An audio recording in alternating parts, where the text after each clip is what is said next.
Lucas Tronche, known to his family and friends as highly intelligent and endlessly curious, was a quiet, compassionate, and diligent leader. His deep-rooted passion with scouting and survivalism, as well as his devotion to helping others, was cut short by an unexplainable, unsolved disappearance in the late afternoon hours of March 18th, 2015, leaving all who knew him across his hometown of Bagnols-sur-Cèze of Gard, France, grasping for answers in a sea of evidence that drowned us all in doubt. As a hope to provide more substantial reasoning built upon observable evidence and situational analysis, this is an examination of the disappearance of Lucas Tronche and the mysterious lack of clues left behind. This is Cold Case Detective.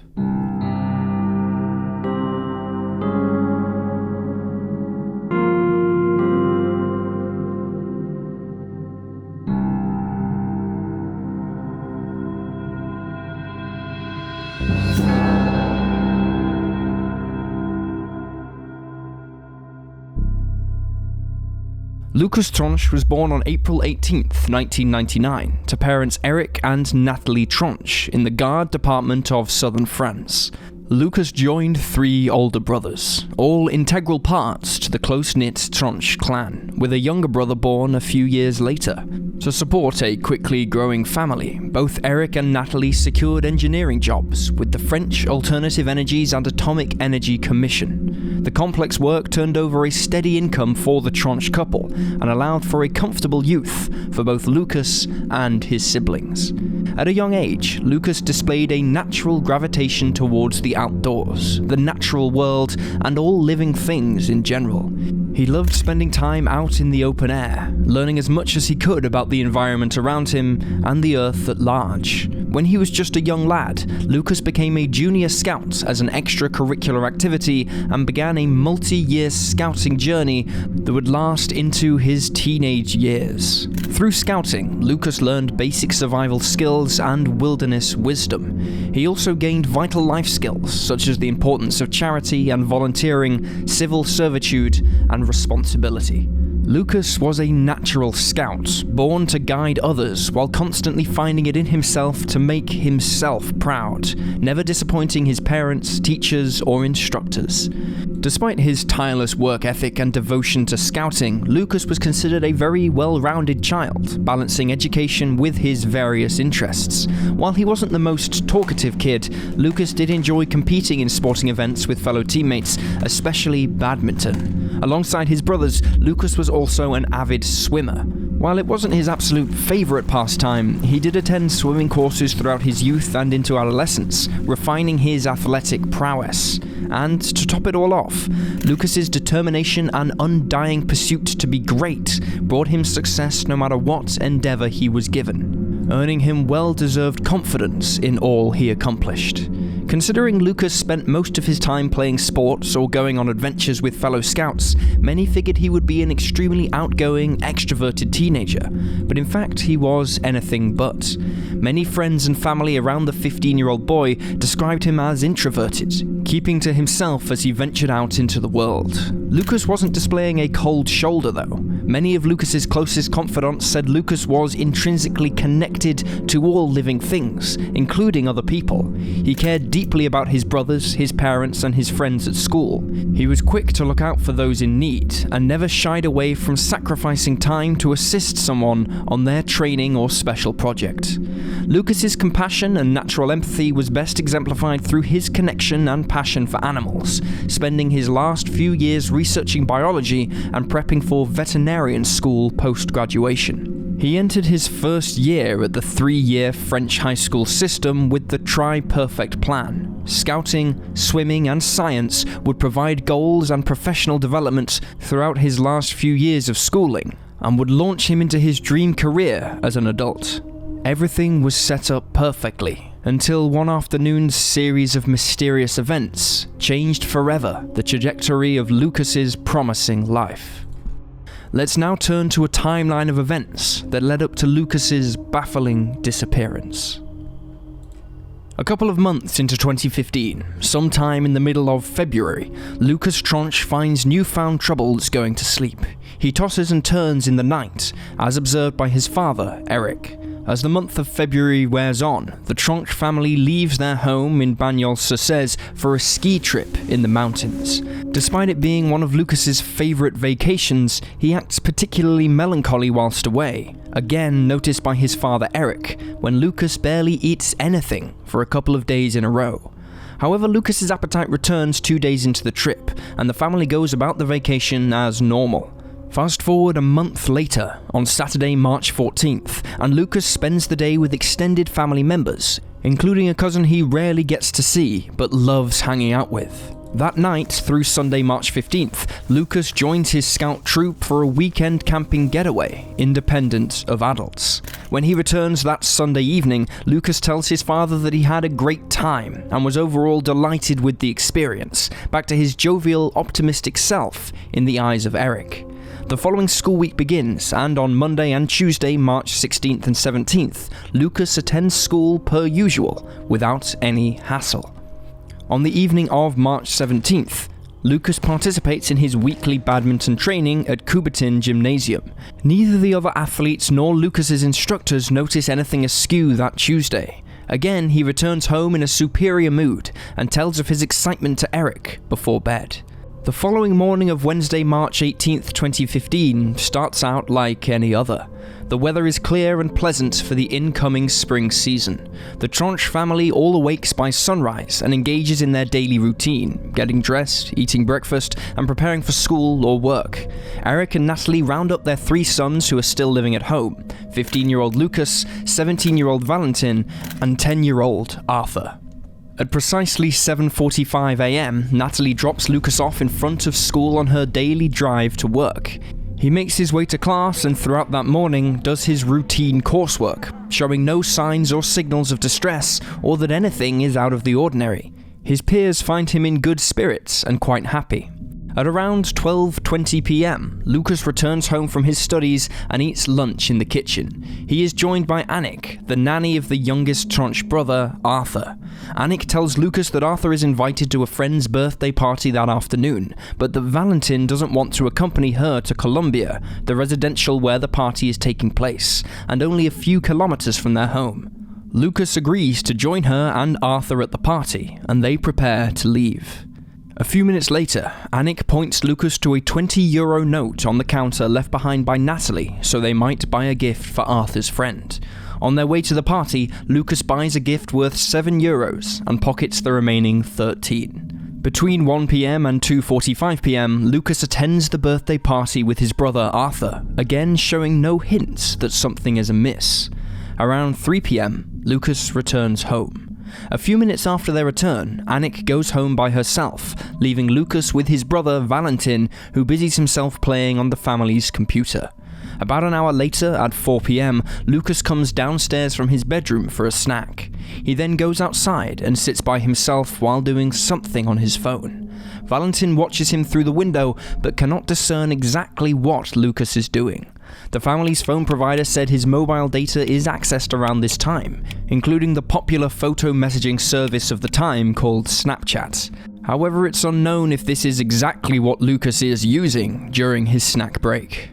Another hour passes, and at around 5:05 p.m, Lucas and his brother Valentin get ready for their evening swim class at the public swimming pool. They usually take a bus from an Eggard bus stop on the other side of the Schumann Bridge near their home, getting to the bus stop via kick scooters. However, Lucas is behind in his preparations, despite Valentin's efforts to hurry the brothers along, considering they usually leave at 5 p.m. sharp and are running late. Valentin gives one final warning, telling Lucas he has to get moving, to which Lucas replies saying he'll lock up the house and meet Valentin at the bus stop in a few minutes. This is the last confirmed point of contact and sighting of Lucas Tronche. At 5:10 p.m, Valentin leaves Lucas behind, and CCTV footage captures him walking across the Schumann Bridge by himself, his brother nowhere in sight. It is assumed that at just about the same time, or a few moments after, Lucas leaves his swimming gear behind, retrieves a backpack with a few items inside, and closes up the Tronche residence. At 5:14 p.m, someone, most likely Lucas himself, turns off his cell phone.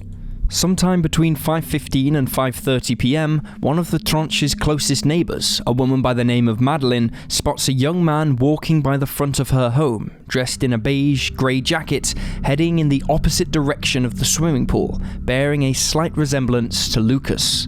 At 5:30 p.m, Valentin gives Lucas a ring as the bus is about to pull away from the curb. The phone goes straight to voicemail, but Valentin heads to practice anyway, assuming that Lucas doesn't want to attend that day and is staying behind, possibly feeling unwell. Another 30 minutes go by, and at around 6 p.m, Natalie returns home from work with Arthur. She finds the doors locked and the interior empty.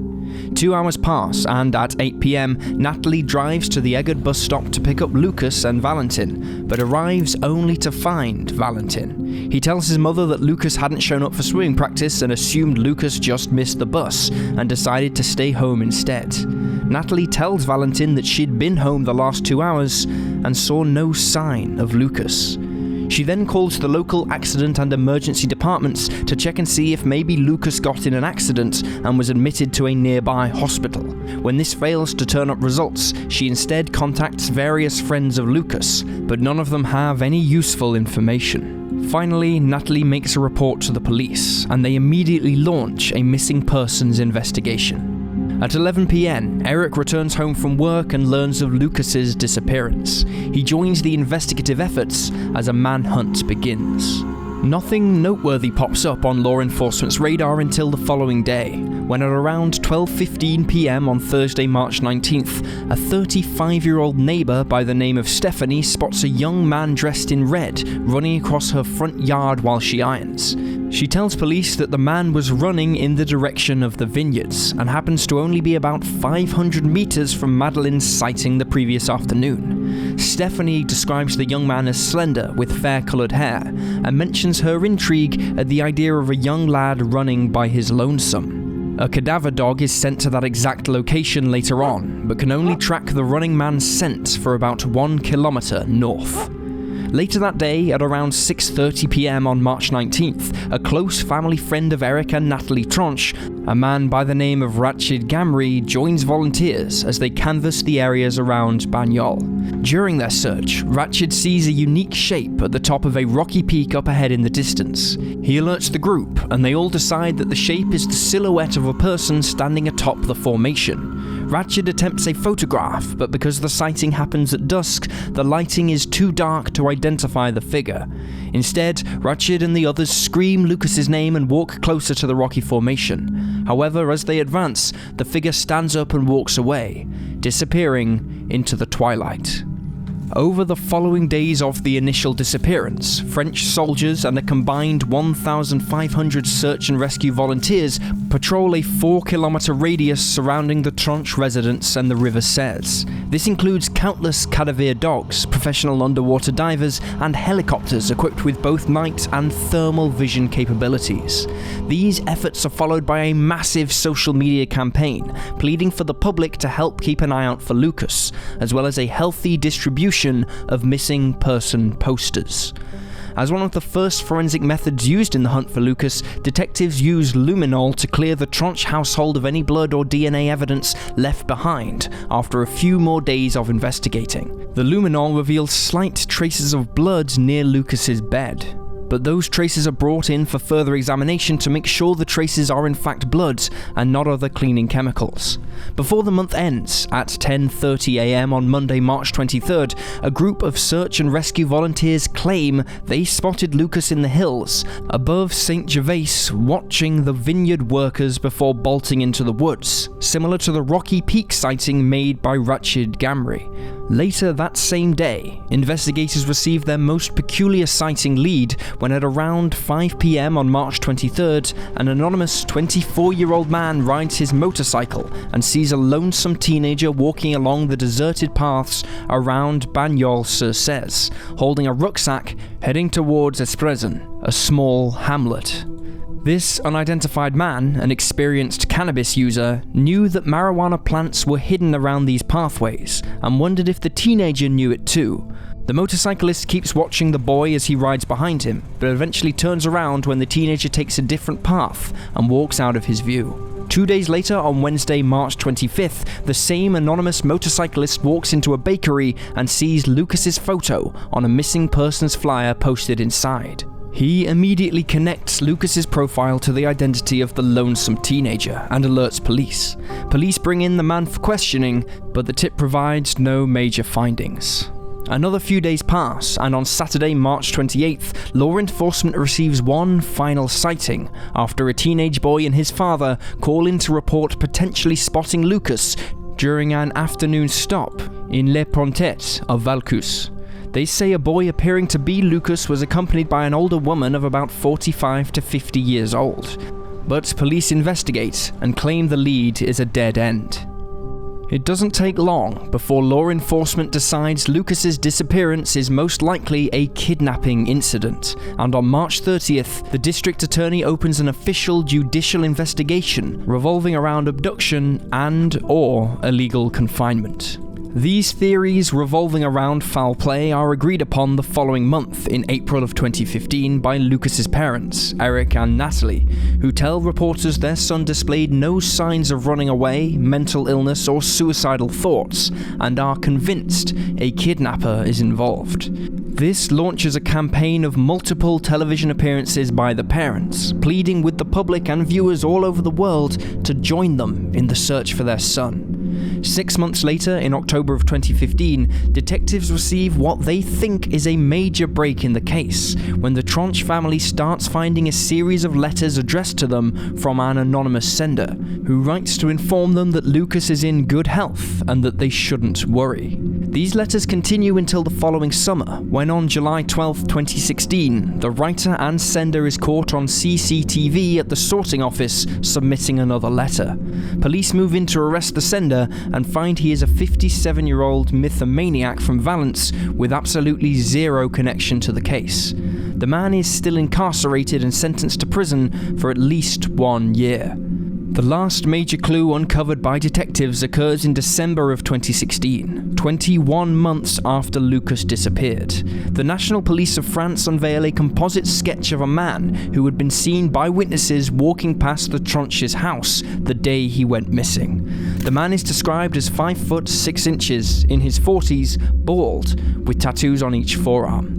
The sketch brings in hundreds of tips, but nothing of use over the next 9 months, so the police sketch is refined in September of 2017. Just over a year later, in the middle of October 2018, police finally apprehend the suspect depicted in their sketch and bring him in for questioning. They discover the man resides in Bagnols-sur-Cèze, the very town where Lucas lived, and was around the bus stop in question the day Lucas went missing, but otherwise has no discernible ties to the disappearance, and the tattooed man is let go. This is the last major update in the case thus far, despite renewed search efforts, yearly vigils held on the anniversary, and an entire non-profit organization being dedicated to finding Lucas Tronche. In a case as detailed and extensive as Lucas Tronche's disappearance, there are hundreds of points we could inspect, analyze, and dissect. However, there is one incident that keeps catching our eye, an incident related to the tattooed man we just mentioned, seen by a neighbouring witness riding a bike in front of the Tronche residence and then arrested 2 years later after his police sketch made rounds through the public consciousness. While the overarching scenario involving the tattooed man has been laid out by police, there are a few fuzzy details that need explaining. First and foremost, it was revealed after the tattooed man's arrest that he was a resident of Bagnols and lived in the area both before and during the height of the investigation. With this in mind, how could it have taken over 2 years to find a man with such iconic descriptors, such as a short stature, a bald head, and specific tattoos on each forearm? It seems like a long time to miss such a character when he's walking around in broad daylight for years on end, just feet from where Lucas was last seen.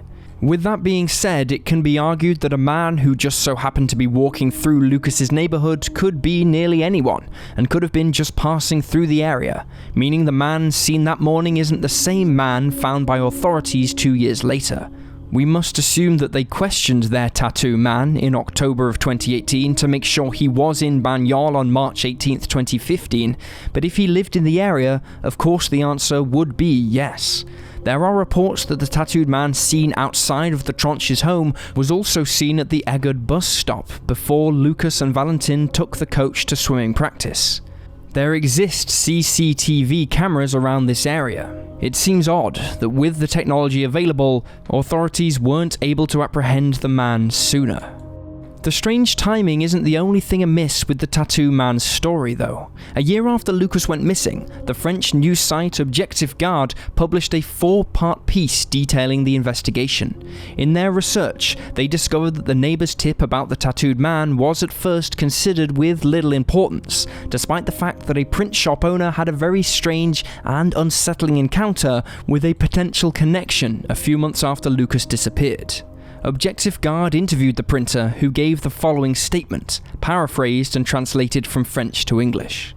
In either May or June of 2015, a tall, thin, dark, short-haired man entered the print shop. He sported tattoos on both arms and rode in on a motorbike, a detail that stood out because he set his helmet by the entrance door. This man wasn't necessarily clean, but rather sweaty and unkempt. He told the print shop employees that he worked as an animator in a retirement home, and that night there was a lotto taking place. Thus, he wanted to make A3 posters of Lucas's missing person poster in addition to coloured flyers to pass out at the event. The print shop made 30 and 50 of each, respectively. However, what was odd about the ordeal is that out of the hundreds of posters they made for various relatives and business owners, the tattooed man was the only one who wanted A3 posters and flyers specifically. When the print shop charged the man €35, he claimed his father, a certain Monsieur Durand, who worked at the Banyol town hall, would visit the print shop the following day to pay the fee instead. However, the next day, no one came to offer payment. In fact, the print shop called the Banyol town hall and discovered they had no employees by the name of Mr. Durand, and he likely never existed at all. The tattooed man himself never returned. At first glance, this exchange seems peculiar, yet unimportant. That is, unless you consider the fact that he isn't the only man on a motorcycle with double-arm tattoos associated with the case. It begs the same question asked by the editor at the Objectif Garde. Why was this man printing posters using such a unique format? And why for a lotto at a retirement home? Why did he lie to the print shop about his father? Was it because he simply couldn't afford the €35, or was it purposeful to avoid any tracing? Was he the same tattooed man seen by the neighbor, or the same tattooed man arrested by police in 2018? And if so, did detectives question him about this incident? It is possible, but according to the police sketch statistics and the print shop owner's testimony, this tattooed man was tall, whereas the original tattooed man was described as short. And finally, why did this mysterious motorbiker care so much about Lucas? Is he an actual suspect, or just an unruly but overall innocent and concerned citizen? It is impossible to tell, but questioning this strange and shadowy figure could be the key to breaking the case wide open. Let's now turn to the most prominent theories in the unsolved disappearance of Lucas Tronche. Before the district attorney's office and surrounding law enforcement agencies investigated Lucas's disappearance as a kidnapping, many wondered if Lucas had run away from home of his own accord. He was certainly old enough and had the skills and knowledge to survive on his own in the wilderness from years of scouting. One of Lucas's favorite television programs was Man vs. Wild, the survivalist reality show about living in various climates with only the elements at your disposal. Of course, thinking a 15-year-old teenager would attempt to do what a team of professional videographers and television hosts does just because he liked watching them on television is quite far-fetched. And Lucas wasn't naive. But if Lucas was at least a bit inspired by their incredible feats, combined with his love for nature and scouting, he may have felt the urge to try it for himself. Remember, the weekend before he went missing, Lucas spent a few days on a retreat with his fellow scout troops, which may have been the trigger for a try at surviving the great outdoors alone. That being said, there are some clear signs that Lucas did not journey out of Banyol with the intent to live off the land. While a couple of his things were missing, Lucas left behind most of his scouting gear, including his field knife. According to the Tronche parents, Lucas never went on a scouting mission, camping, or really anywhere outside of school without his knife. Lucas understood this to be the most valuable tool, and to leave it behind would be a severe lapse in judgment and very out of his character, especially if he were on a quest to survive in the wilderness. Other items left behind were his sleeping bag, another vital piece of equipment, his ID, and most of his money, around 120 euros. There was no food missing from the Tronches' kitchen, and all of their possessions were found basically as they were. It hasn't been clarified exactly what was taken by Lucas in his small rucksack, but what we do know is it wasn't enough for long-term outdoor survival. It's still possible Lucas went out on his own solo camping excursion. Maybe he wanted to test the extent of his scouting knowledge by leaving with absolutely nothing. The fact of the matter is it goes against everything Lucas displayed in his years of both education and recreation, and although a comforting thought to believe he left of his own volition, it simply doesn't add up. So, if Lucas didn't plan a survivalist mission, is it possible he still left on his own for other purposes? Some believe so. Theorists point to Lucas's peculiar actions in the hours leading up to his disappearance, specifically his time spent outside, away from his brother, busy on his phone in the backyard. People wonder if Lucas may have been in contact with someone, setting up an appointment or rendezvous with a stranger unbeknownst to his family. This is the leading theory of Ratchid Gamri, the family friend we mentioned earlier.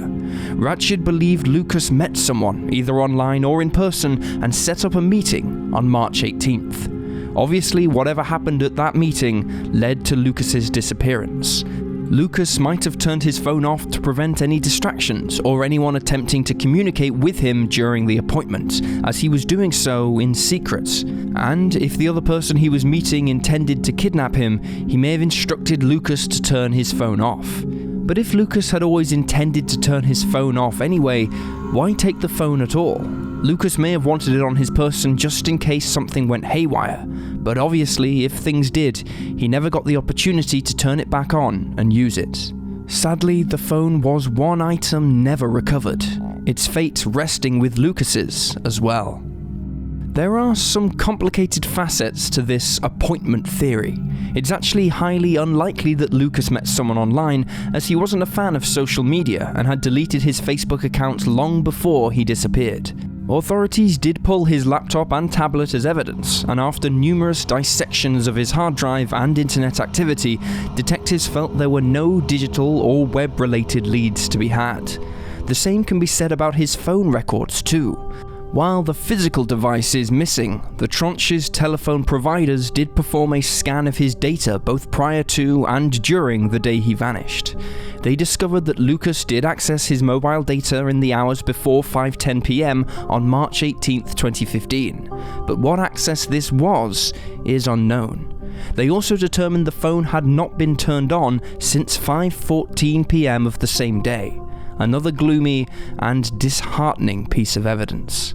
Eric and Natalie did not give up hope and mentioned to police that Lucas did occasionally use the photo message app Snapchat and may have used that to connect to someone on the 18th.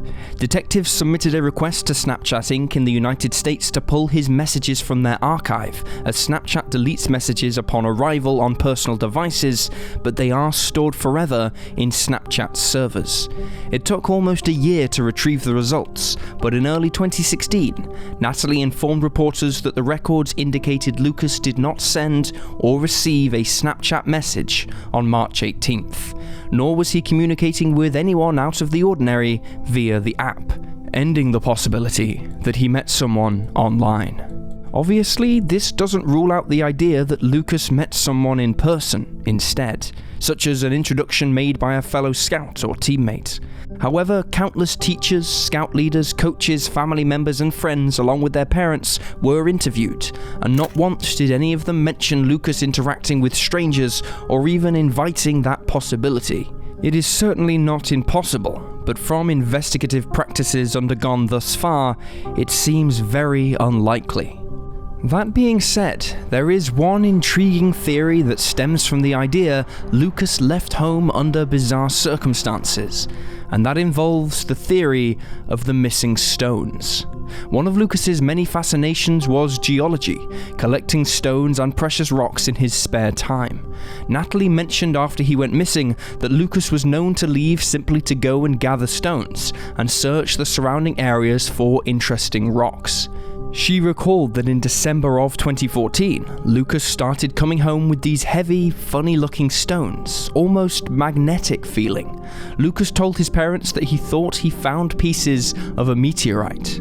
This compelled him to build a contraption made of string and powerful magnets that aided him in finding and collecting the stones, sometimes picking up similar pebbles of even smaller size. The collection kept growing, and before he knew it, Lucas had discovered kilos upon kilos of the so-called meteorite stones. If that is what the rocks actually were, bits of extraterrestrial mineral, the lot could be worth hundreds if not thousands of euros. In a disappointing twist, Eric Tronche learned the stones were actually just broken pieces of medieval forged slag. While still unique pieces of rock, these stones would in reality only be worth a few euros. However, Lucas might not have been aware of this, and it should be mentioned that some of the strange stones were missing from Lucas's room the day he disappeared. Not only that, but not long before that fateful day, Lucas was sighted at Banyol Street Market in front of a small stand operated by a man selling unique stones. Whether or not Lucas bought these stones or other materials from the mysterious merchant is unknown, and attempts to track him down have been fruitless, as the merchant has since abandoned the Banyol market and presumably left the area entirely. But this does undeniably feel a little suspicious. Before any conspiracies are drawn, it must be stated that the odds are highly coincidental, and that is all it may be, just a coincidence. Yet it does leave a lot to be questioned. What if this is the person Lucas had made an appointment with, as theorized earlier? What if the merchant was grooming Lucas with stories about meteorites, building trust to the point where he could kidnap Lucas under the pretense of taking him with him to find more of these valuable stones? This would also explain why the stones are still missing from Lucas's room, because Lucas was going on what he perceived as a stone collecting endeavor with the self-proclaimed experts, and that's where things went awry. It's a haunting scenario to imagine playing out, but at least must be considered, as it can't be ruled out until the Banyol stone merchant is found and interrogated, and until this time, a suspect he must remain. Other theories suggest that whatever happened to Lucas was accidental and not necessarily a result of kidnapping or planned abduction. What if Lucas really did go out in the woods by himself for a camping trip and wound up the victim of a hunting accident? Eric Tronche wondered that himself early in the investigation, and investigators at the Objective Guard followed that theory up, interviewing the president of the Banyol hunting organization. The president informed Tony a 2015 boar hunt was indeed extended until March 31st of that year, and there were confirmed shots fired in the woods near the Saduran neighborhood where Lucas lived. However, he also noted that any hunting accident in the area would have left a body behind, as those woods were searched meticulously in the weeks that followed. He also stated that hunters work in pairs, and none of his group members reported anything or failed to return from their excursion. Again, this scenario isn't impossible, but there is simply zero evidence to support it, unless a massive cover-up is underway. Another theory of accidental basis suggests that when Lucas left his home he was struck by a car, and the driver stashed the body out of plain sight or took off with the body themselves. This theory has actually been embraced by both authorities and Lucas's family more so than the ones we've listed thus far.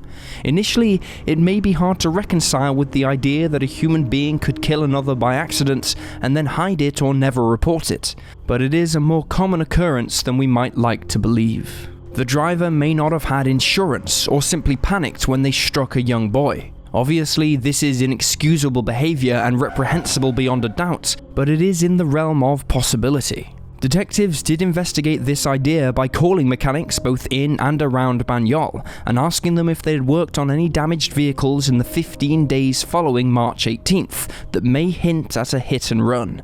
The query took years to complete and didn't draw any useful leads, but it's possible the driver could have slipped through the cracks by either driving out of the county or by never fixing the car at all, getting rid of it along with Lucas.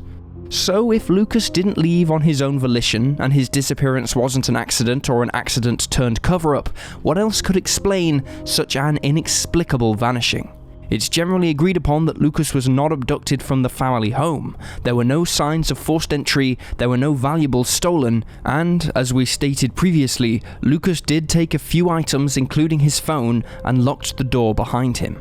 For all intents and purposes, Lucas left the house by himself. But what happened right after that could have turned nefarious? If Lucas was kidnapped on his walk around the area, who might have pulled off this scheme? There aren't a ton of famous serial kidnappers or murderers connected to the case, but one prominent name thrown around early on was Nordal Lelandais, a convicted serial killer responsible for at least 2 deaths and thought to be the killer in 2 other homicide investigations. Nordal was ruled out of the Tronche case because of an analysis of his cell phone's GPS, which showed he was more than 100 miles away from the area on March 18th. However, he was considered a regular in the public places around Gard and had family members residing near Bagnols-sur-Cèze at the time. Could he have left his phone behind on the day to thwart tracing? It seems unlikely, and seeing as how investigators have completely ruled him out as a suspect, we can say with a degree of certainty that it was not Nordal. Authorities began to worry they had an anonymous serial kidnapper on their hands who had yet to be caught when on March 1st, 2016, almost a year to the day of Lucas's disappearance, a 16-year-old boy by the name of Antoine Zoya went missing from the village of Clarensac, a mere 38 miles from Bagnols. In a similar vein, Antoine left his home in the afternoon around 1:30 p.m. and was last seen buying cigarettes from a tobacco shop in town. He was described as very similar in demeanor to Lucas, and was also majoring in science as a second-year student. However, any connection between the 2 boys and sharing a potential perpetrator was ruled out in October of 2018, when the decomposed body of Antoine was found hanging from a tree in the abandoned woodlands near Clarensac. Foul play was ruled out after a thorough investigation. If Lucas was kidnapped or killed, his offender did not strike again in the area to the best of our knowledge, his case being the only one of its kind, in accordance with his demographics and time frame in which it happened. But there is someone else within the confines of the case thus far that could be ruled as a suspect, not often discussed when thinking of theories surrounding Lucas Tronche. Remember the man on the motorcycle we discussed during the timeline of events, who had seen a teenage boy walking on a remote path, followed him, and then reported him to police 2 days later when he saw Lucas's missing person poster in a bakery? There may be more about him than what meets the eye. Objective Guard reported in their 4-part investigative articles back in 2016 that when this man reported seeing the teenager on March 23rd, he gave details about Lucas to police that not even the missing persons poster provided, describing him in a way that no one else could by just seeing a picture or flyer. The police were initially struck by this, but after questioning the man, they did not seem impressed by his sighting. But our suspicions go beyond just a few peculiar statements. The man's Facebook profile, according to Objective Guard, included numerous eyebrow-raising posts, including photos of the man in the act of using drugs, and public posts about how he desired to be a hired killer. When Objective Guard reached out to him in an attempt to meet and interview him for the story, the man declined, despite a promise of anonymity.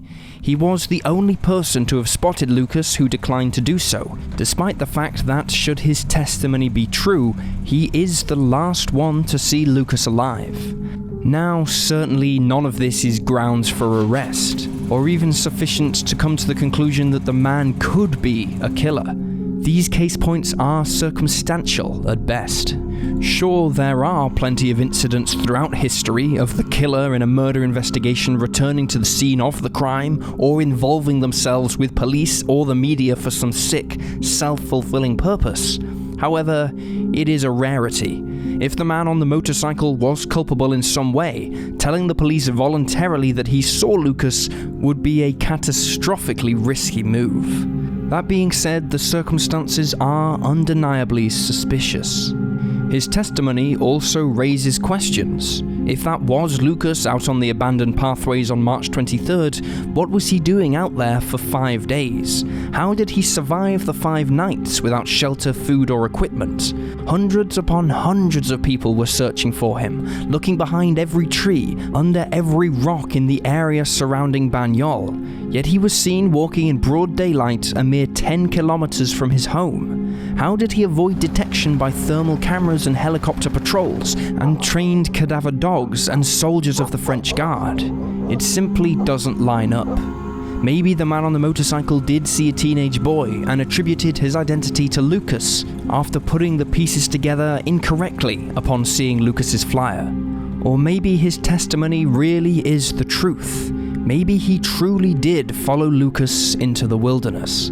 Until we know for certain, it must at least be considered, included with the numerous other theories swirling around Lucas Tronche's seemingly never-ending case file.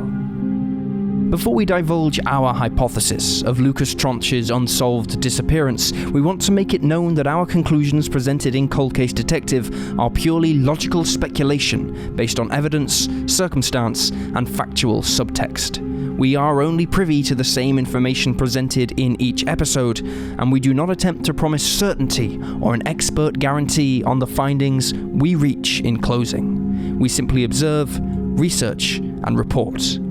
In the case of Lucas Tronche, we believe that Lucas did intend to leave his house that evening of March 18, 2015, but not as a test of his survival skills or a whimsical camping trip gone haywire. Rather, when looking at Lucas's behavior in the weeks leading up to his disappearance, the signs point in the direction that Lucas was struggling with something, albeit silently. His parents have spoken at length about how Lucas was a happy teenager with a lot of positivity and hope, with a bright future he was excited about, and we do not want to discredit those beliefs or undermine the two people that knew Lucas the best. However, it bears mentioning that too often, teenagers struggle with emotional distress or mental illness without even showing a symptom. Sadly, this is a byproduct of the world we live in which young people, perhaps young boys especially, are told to hide their true feelings, to act tough, and to never be vulnerable. While we're not saying this is how Lucas was taught or raised, the present culture constantly unloading unfair expectations on teenagers and adolescents has to be considered. The comments made about Lucas struggling to sleep and finding things he once found enjoyable and fun to be lackluster or disengaging are concerning to hear. Lucas may have been dealing with depression or an unspoken anxiety, and just hidden it well around his friends at school or coaches at practice. The outdoors and scouting may have been his solace, and thus camping provided relief from emotional distress. Natalie Tronche did say that he liked to go on walks, and if combined with his love of collecting stones, that may have been the escape he sought after that fateful evening. Even with this in mind, there is not enough evidence to make an affirmative conclusion about what happened after he walked outside of his house. Lucas's behavior was not medically diagnosed, and to say for certain that Lucas was suffering from depression would be based on circumstantial readings. Of course, it is possible that he left with the intent not to return. He didn't run away to start a new life, but perhaps to end his own. Maybe that is why he took his precious stones with him, as those are what comforted him and brought him joy. It is a devastating theory, but one that is worth consideration. With that said, it is simply a theory, and there is no proof that Lucas is dead, and the chance he is still alive remains the same. It is also possible Lucas was taken by someone the day he disappeared. Who that could be is impossible to say, as the list of suspects is infinite at this point. Was the Banyol rock merchant involved? What about the tattooed man from the print shop? What about the man on the motorcycle, theoretically the last person to see Lucas alive? We could run in circles for the rest of our lives, trying to play a game of Clue and draw up potential suspect lineups from case points already cleared by police. Instead, we must remain vigilant in seeking out new clues and continuing to spread the word, sharing Lucas's photo whether it be in France or Europe or anywhere in the world. At this time, all avenues must remain open, as the road to finding Lucas has yet to form a dead end.